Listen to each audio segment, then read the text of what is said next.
حبیب الله دعا غوښتې ده د عمر ابن خطاب د پاره، ماښام دعا غوښتې ده، او چې سحر راځي د هغې نه مخکې آثار د قبولیت نمودار کیږي او عمر فاروق رضی الله عنه راځي او اسلام وکړي. شپږم کال د نبوت ته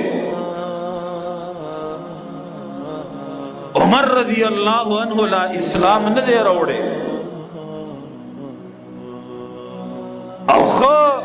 په مضبوطو دشمنانو د اسلام کې دی او د نبی علیہ الصلوۃ والسلام کې شامل دی. ابو جہل اینڈ پارٹی درې ورځې مخکې هغه بہادر تر د نبی علیہ الصلوۃ والسلام سید الشهداء امیر حمزہ رضی اللہ عنہ هغه راځي او اسلام وکړي. او ټیک درې ورځې پس عمر فاروق رضی اللہ عنہ هغه اسلام راوړي او دغه رنګه کلمه وایي او دایره د اسلام ته راغلي. اصل واقعات عمر رضی اللہ عنہ د ایمان دروړو هغه ده کوم چې امام احمد ابن حنبل رحمت الله علیه په خپل تفسیر مسند احمد کې په خپل کتاب مسند احمد کې ذکر کوي او امام احمد ابن حنبل رحمت الله علیه د یو تابعین نقل کوي او دغه تابعی خبره د عمر فاروق نقل کوي.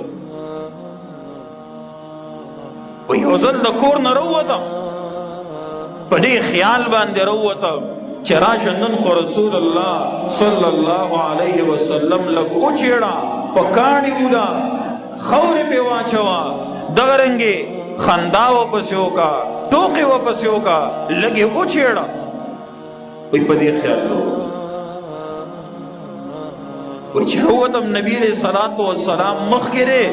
او زه ورپسې حتی کہ نبی علیہ الصلوۃ والسلام مسجد حرام ته دننه شو بیت الله شریف ته دننه شو دی وی زم پسې ور دننه شو. نبی علیہ الصلوۃ والسلام منځ ته ولاړ دی او وی زه وروسته ولاړ یم غوږ مې ایښی دی او نبی علیہ السلام په منځ کې قرآن وی او سورہ الحاقہ شروع کړې ده. الحاقۃ ملحاقۃ وما ادراک ملحاقہ د نشتمی پاری سورہ الحاقہ نبی علیہ السلام کو منځ کې دا شو چې قرآن نبی علیہ السلام وی څنګه به اثر نه کوي. عمر فاروق رضی اللہ عنہ فرمائی نبی علیہ السلام ولاړ دے منځ کوي او سورہ الحاقہ شروع کړې ده. وی نبی علیہ السلام وی قرآن وی زما زړه کې خیال راغو چې اے عمره قریش خو بالکل صحیح خبره کوي چې دا شاعر دی دا څه دی شاعر دی. وی څنګه چې زما په زړه کې دا خیال راغو د نبی علیہ السلام په زبان مبارک دا آیات راغو انه لقول رسول کریم یقینا دا قرآن خامخا وینا دا استازی عزتمند وما هو بقول شاعر او نه دا قرآن وینا دا یو شاعر قلیلا ما تؤمنون ډیر لږ دی ایمان وروړونکي. وی چې څنګه نبی علیہ السلام دا ویلي وی زړه کې مې خیال راغو چې دا خو شاعر نه دی دا خو ما ته نجومی معلومیږي ځکه دې زما د زړه په خبره څنګه پوه شو. چې څنګه دا خیال مې راغو د نبی علیہ السلام په زبان مبارک دا آیات راغو ولا بقول کاهن او نه دی دا قرآن وینا د یو نجومی او د یو ترویتی قلیلا ما تذکرون ډیر لږ دی پند او نصیحت اغوستون کی چې دا د شاعر او د نجومی کلام نه دی نو د چا کلام دی تنزیل من رب العالمین راتل د دې کلام د طرف د رب د مخلوقات نه دی. وی چې څنګه دا خبرې مې واورېدې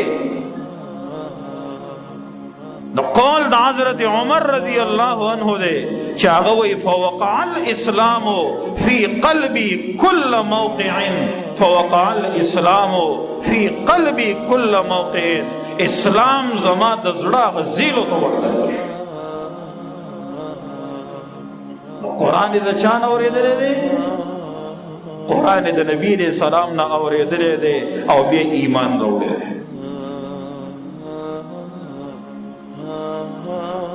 او امام ترمذی رحمت اللہ علیہ روایت ذکر کئی کہ نبی علیہ الصلوۃ والسلام فرمائی ان اللہ جعل الحق علی لسان عمر وقلبه